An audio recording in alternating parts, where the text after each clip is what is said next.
Welcome to RPV City Talk. RPV City Talk is brought to you by the City of Rancho Palos Verdes to inform the community on recent city matters. RPV City Talk is a weekly show that features the RPV mayor, city council, or city employees. Hi everyone, I'm Liz Brown Swanson and welcome to a special edition of RPV City Talk on the Road. I'm here at the beautiful Trump National Golf Club with the Mayor of Rancho Palos Verdes, Mayor Brian Campbell. It is great to be here with you. Happy New Year and all of that. Happy New Year to you too. It's awesome to be here. Well, thank you for serving our community as always, and how great to be here at Trump. You just got back from Washington, D.C. Yes. Went to the inauguration. Yes. How incredibly special. Talk about that for you. First off, it was much larger and spectacular and epic than I had expected. The distances between the buildings, the widths of the grounds where hundreds of thousands of people had to go, the security precautions, the air cover, the vehicles. It was an epic exposition of one of the greatest events that probably this world's ever seen. Is the most powerful country in the world transferring peacefully power from one party to another. It was an honor to be there. It was an honor to represent the city, and the next inauguration, whoever the president is, I very much would like to bring my children back there and experience this as well. I know while you were there, your wife Susie was right here at Trump National where they had a big celebration. And you know, we were talking about the fact, whatever your politics are, I mean, we have an organization with Donald Trump, our president's name on it, and that means a lot in this community. It also brings with it now added concerns about security and all of that. Talk a little bit about what it's like now to have this facility here still with that he's president. Well, it's interesting because we've got a unique opportunity as a city in that the members of this city council all know the president. I've had an opportunity to work closely with him over the last 7 years because when I was first elected in 2009, there was great difficulties between the Trump organization and the city with the previous city council. I had the opportunity, thanks to my colleagues on the council at the time, to take the lead in reaching out to the Trump organization to see if we could work through these issues, which we successfully did over a period of about 2.5 years. As a result of that, there was what has come out of that is a high degree of trust between the Trump organization and our local government and our community, and we enjoy a terrific relationship with their organization to this day. And it's great to be here. Yes, absolutely great to be here.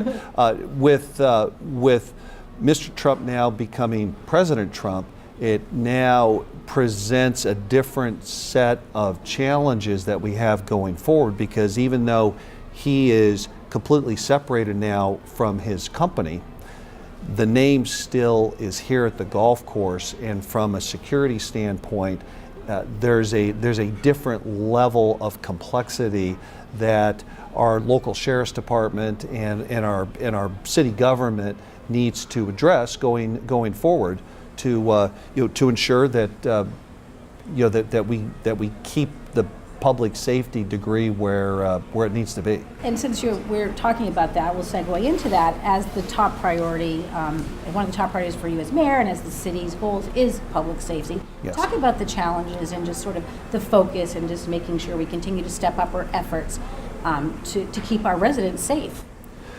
I'm very pleased that over the last couple of years, the city government, city council has aggressively instituted and been very proactive over the last 2 years, increasing our sheriff's deputies on patrol, increasing the type of technology that we've deployed out there, such as the ALPR license plate readers, and also the connection that the Sheriff's Department has with the community. It's very good. We've got a terrific captain, Captain Behringer now, that runs the Lomita Station, and I haven't seen this good of a relationship between our sheriff's department and our community in many years. Now, this didn't happen overnight.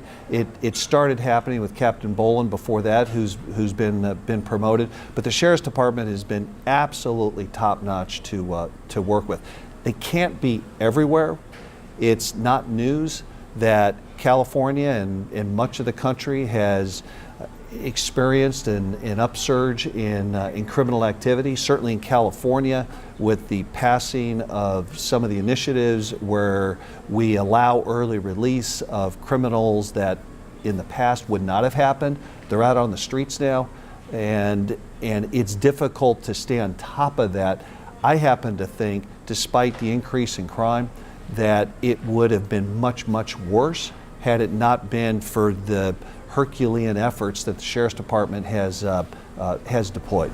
And I think too, I mean, you've been on the council for many years now. We're sitting here at Trump looking at this beautiful view. Yeah. We live in an amazing community that is still one of the safest in the state, but yet you got to keep your guard up, and you got to have like the neighborhood watch groups and everybody sort of stepping up, because it's a very different day now. You're absolutely right.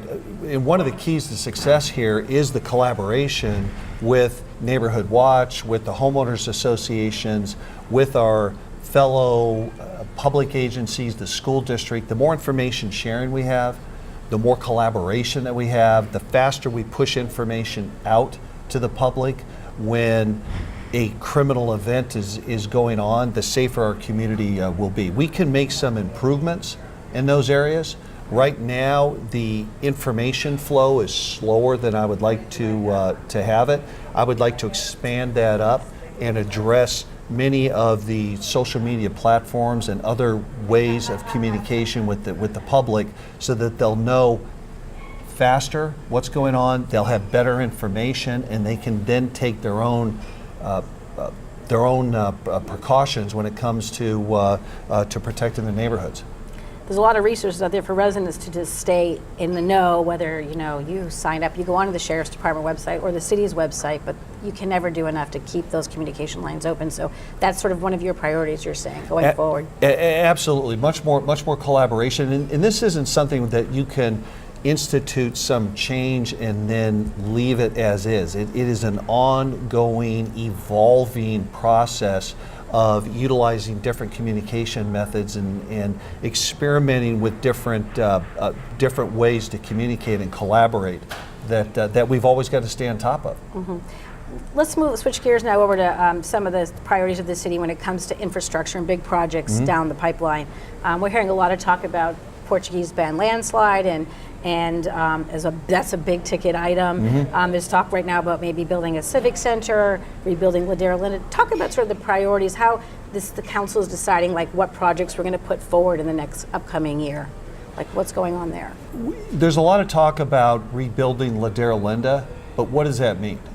Does it mean just replacing the buildings that are there now? Does it mean building a different type of building? Does it mean increasing the type of usage or traffic that's going to go out there? I think we need to approach any of these projects from a bottom-up approach, which is think of a concentric circle.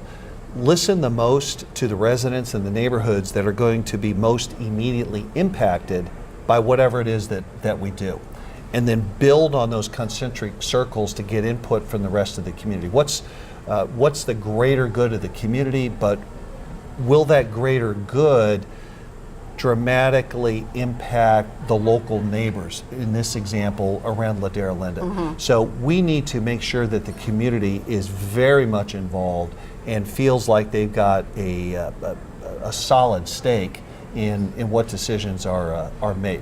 This should not be driven from the top down. It shouldn't be driven, for example, by the city council or the mayor as to what I think is right out there. We're representatives of the people. We're not dictators. We don't dictate to them. I very much believe in that concept. And slower is better when you're looking at big infrastructure changes. When you talk about the City Hall site, that is a massive site up there. That's 70 plus acres up there. There's various different restrictions on components of that land that have got to get state approval or federal approval or county approval. And when we say a new city hall, are we talking about just new city offices? Or are we talking about community swimming pools and tennis courts and gathering areas and amphitheaters and things like this? So in my opinion, we've got a long ways to go before we reach some sort of consensus as to what is the best use of the City Hall site. I think a survey, by the way, this was the deadline today of the first survey that was mailed out. I know I got one as a resident asking what your thoughts are about what should happen at that site, right? You're just trying to get a feel for what the community might be interested in. Is that just the beginning? Well, and there's portions of the community out there that think it's just fine, right? The way it is. Yeah. I had an interesting experience some years ago where I had some clients flying in from China, as it turned out, and we were driving down to Terranea to have lunch, and we drove by the City Hall site, and they were actually very impressed with our City Hall site, which I found a little surprising, given that it's a World War II Army barracks. But what they said was the difference that they found refreshing is that they said in China, the most spectacular buildings in any community are the government buildings. Everybody else lives in less than that. And they found it very refreshing to see that the actual local government buildings were arguably the least attractive. Exactly. Well, they were barracks, buildings right? in the community. Now, I mean, being a former Army guy, I mean, I look at barracks and they don't look so bad to me. But exactly. I also understand that the average person. You go to bed with your boots on, Brian. We know that. The average person out there doesn't look at it through the same filter that I've got. So, but getting back to your question, I think collaboration again is going to be a big theme of mine this coming year as mayor, and the more we talk with the community, the more involvement we get. We've also got to look at the collateral impacts of whatever it is that we do. If you, for example, rebuild the City Hall site and turn it into a massive entertainment center, with pools and gymnasiums and things like this, what's that going to do from the noise factor? What's that going to do from a traffic issue? What's that going to do from a crime issue, if any? All those things need to be studied, and we need to be very careful, I believe, in how we go forward to it.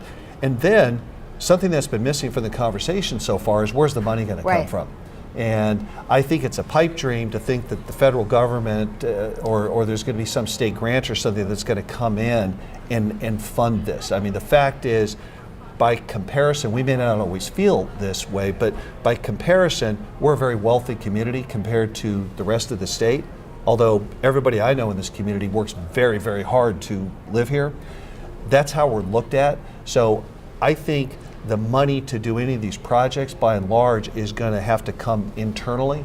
And will our 43,000 residents feel that that's a good investment to make? Are they willing to pay a fee or higher taxes or float a bond or something like that? So you see this coming up a lot during the coming year, though, this particular topic? I see it as a multi-year progress. Right, I mean, this is something that's been on the books since long before I was on council, and this is my 8th year on council. I see it's something that is that's going to continue to be a discussion. You also have to overlay the changes in technology and people's expectations from government services. There's some cities out there that are pushing their services away from being all consolidated into just one building. They're pushing it out on the cloud, and planning people may be hundreds of miles away. We may be outsourcing some of that, some of that work. So we've got to look at what technology changes are going to be before we go build a 100-year project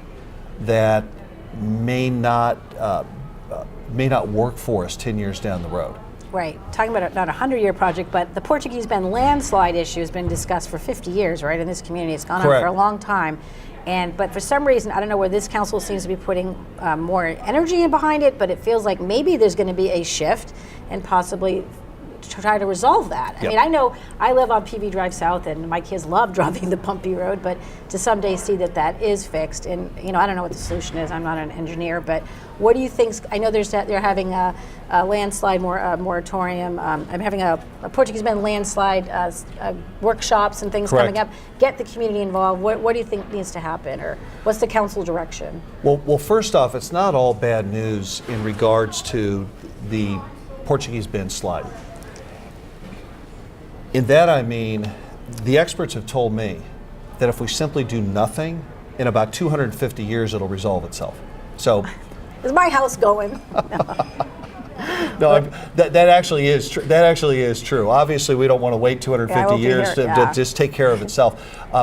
But as again, talking about technology and employing it in how we approach things as city government is something I'm always trying to stay on the leading edge of. And as technology advances in our ability to look at these issues and see what's really going on underneath the ground. If you take a look at the landslide over there, it's not just one landslide, it's multiple different landslides, and different components of it are moving at different speeds.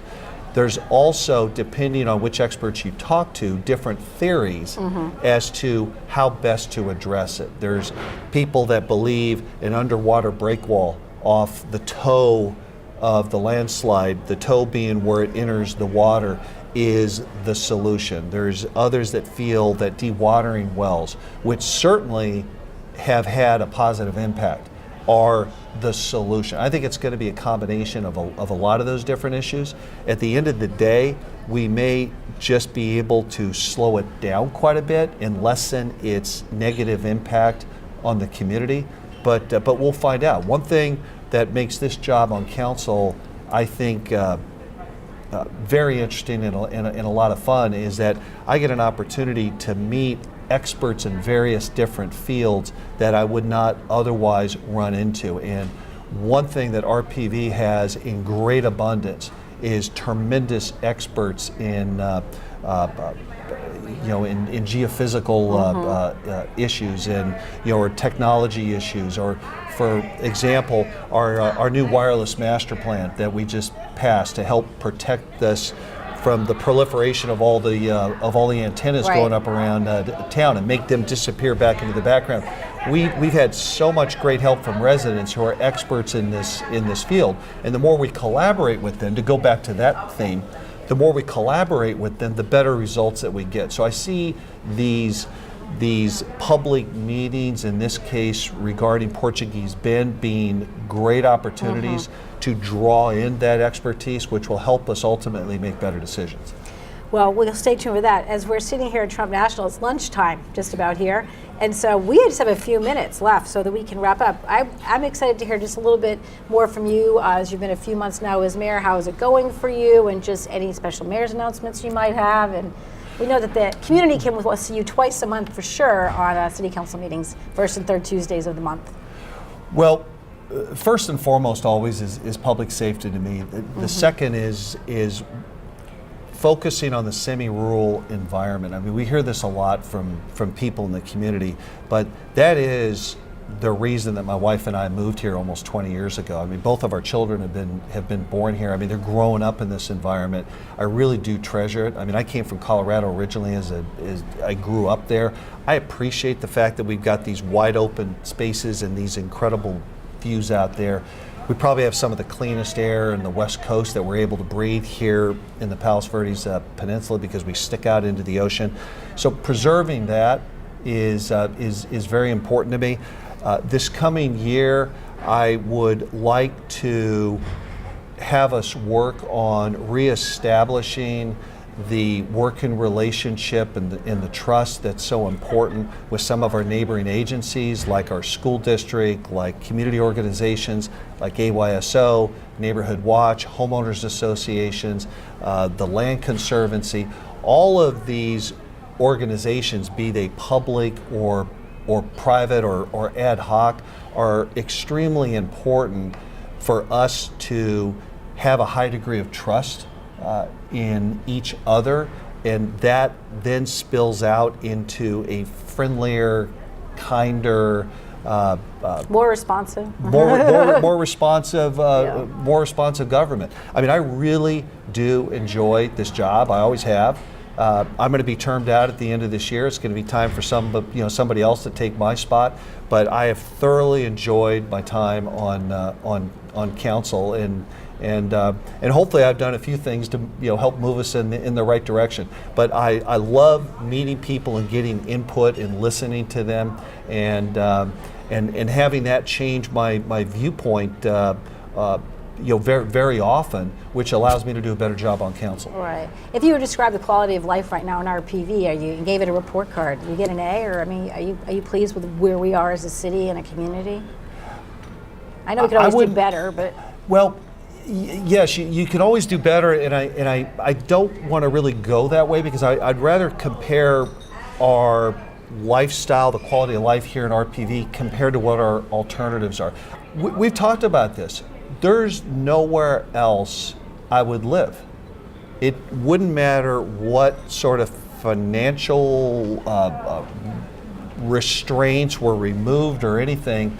I've lived overseas a number of different times. I've traveled to almost 50 different countries around the world. I've had an opportunity to go to 47 different states in the United States. I mean, I've been around a lot, both as a child, as a student, serving in the military, my government job.